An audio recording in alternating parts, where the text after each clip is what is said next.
échanger, dialoguer entre juifs et musulmans. C'est le but d'une délégation de 19 imams de France qui partent en voyage ce matin, voyage officiel en Israël, un geste d'apaisement entre les deux religions qu'ils tentent de relayer à travers la France. Et d'ailleurs, pour la 4e année consécutive, synagogues et mosquées vont s'ouvrir mutuellement leurs portes partout dans l'Hexagone. Le reportage à Paris de Mathieu Verlaine.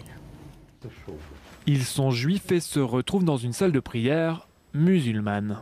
Dans le 15e arrondissement de Paris, ces croyants aux religions si souvent opposées ont choisi de se réunir pour échanger autour d'un thé. C'est à l'initiative de l'association Amitié judéo-musulmane que partout en France ce week-end, mosquées et synagogues s'invitent et se reçoivent les uns chez les autres avec la volonté de transmettre un message. C'est le dialogue qui compte. Il faut dialoguer avec tout le monde. Voilà, pour devenir une vraie famille, c'est de dialoguer.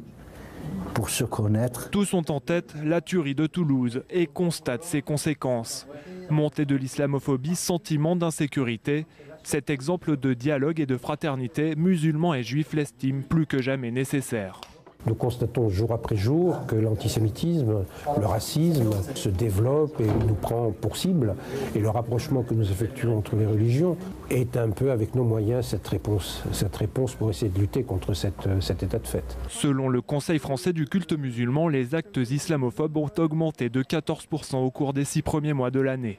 Sur la même période, la communauté juive enregistre 37% d'augmentation des actes antisémites.